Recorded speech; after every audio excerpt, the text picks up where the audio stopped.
Coming up, property listings rise, but so too distressed sales. The Australian share market takes a tumble, but gold continues to climb record levels.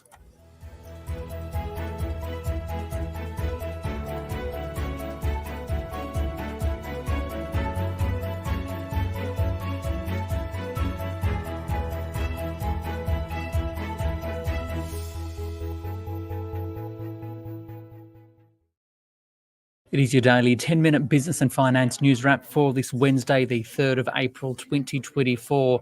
The Australian share market fell today by 1.3%, so a pretty significant tumble. We'll have the details with Jun Bei Liu from Tribeca Investment Partners. But first to property, where analysts at SQM Research say there were more than 5,300 distressed listings in March. That's up 0.7% on the previous month. But the important thing to note is that it's still well down on pre-COVID times. It comes as total listings climbed in March to healthier levels.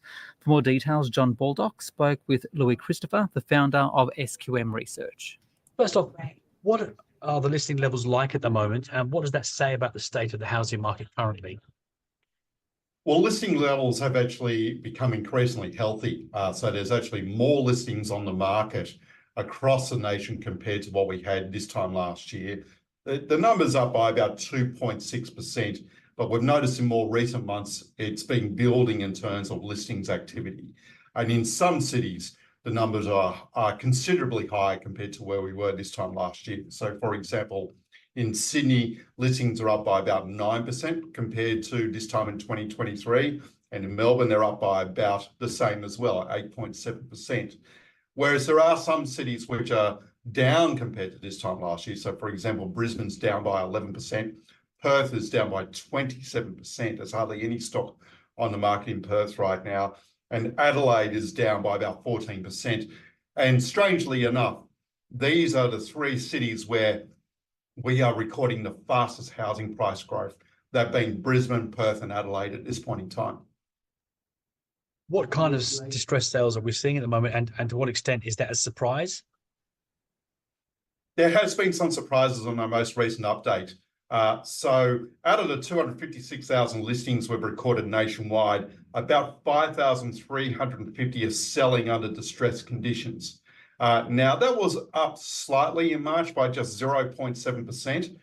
Notably, we recorded a 5.8% decline in distress activity in New South Wales after month-on-month of rises in that state. And in Victoria, we actually recorded a huge rise of 9.6% in terms of distressed listings. There's currently about 1,025 properties selling under distressed conditions in Victoria at this point in time.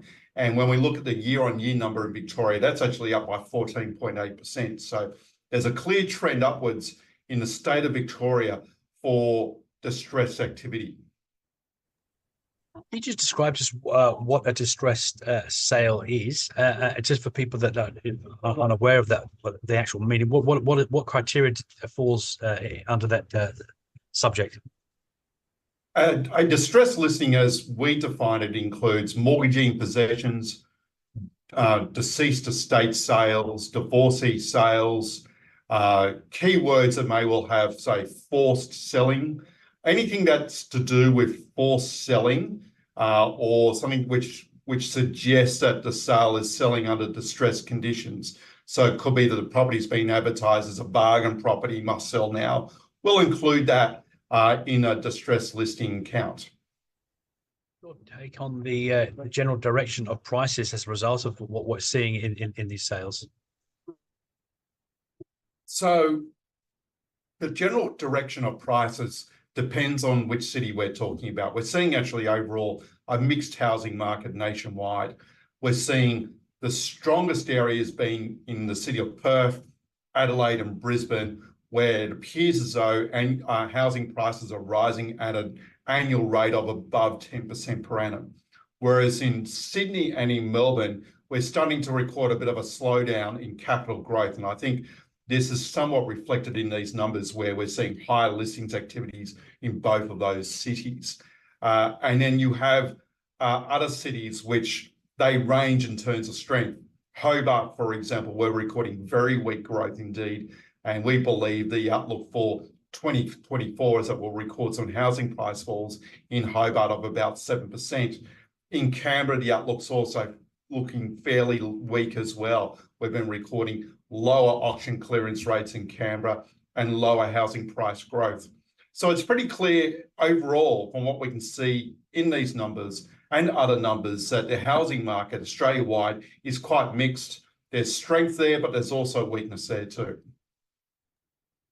What do you think the latest listings figures say about the rental market? What can we take in terms of how you think that's going to affect the rental market going forward? In the rental market, much is determined by the amount of investor activity and where investors are actually buying into the market, creating rental properties essentially by doing that, or leaving the market, meaning there may well be less rental properties on offer. And what we're seeing around the country is a bit of a mix at the moment. So we believe investors are exiting the state of Victoria. We think there's less investor activity in that state, and they seem to be more investing in the cities of Perth and in Brisbane as well. Sydney is more neutral, and when we look at regional Australia, once again, we're seeing a bit of a mixed bag, where we're seeing some investor interest in mining townships, but we're also seeing a withdrawal of investors in other rural townships. That is Louis Christopher there from SQM Research. Now, Market Day on the SBS On The Money podcast. It wasn't a very good day for the Australian share market, which fell today. The S&P ASX 200 off 1.33% to 7,782. For more, I spoke with Jun Bei Liu from Tribeca Investment Partners. The data indication is that US economy is not cooling off as fast as people expect. So now the market is worried the interest rate cut that is expected in June or July in the US is not going to take place. So we have a bit of a sell-off. So essentially across Australian market, we down over 1.2%, more than 1.2%. And it's really just a bit of a profit taking across every sector. So yeah, run us through who led the losses then. Look, technology companies, technology sector is the biggest losers.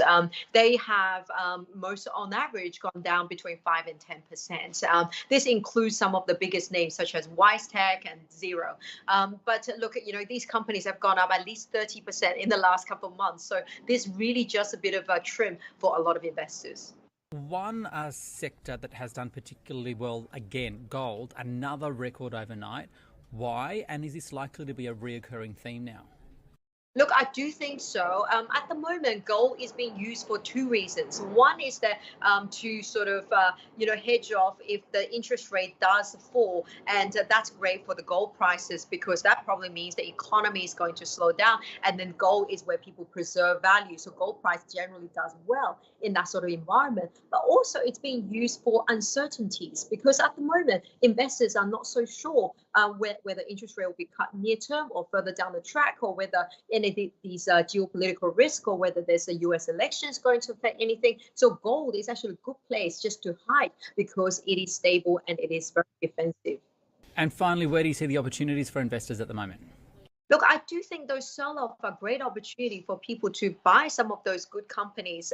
I know they only just started off, but some of those AI, it is great to have positions in your data centers, such as your Goodman Group that has exposure to that front, or even some of those technology leaders that has been sold off that should really for investors to have a look because they will generate that long-term growth trajectory many other companies won't. It's Jun Bei Liu there from Tribeca Investment Partners. This SBS On The Money stream is provided for informational purposes only. The content in this stream should not be understood as constituting advice or a recommendation. It is not personal advice and it does not consider your personal circumstances or objectives. You should contact a licensed professional before making any financial decisions.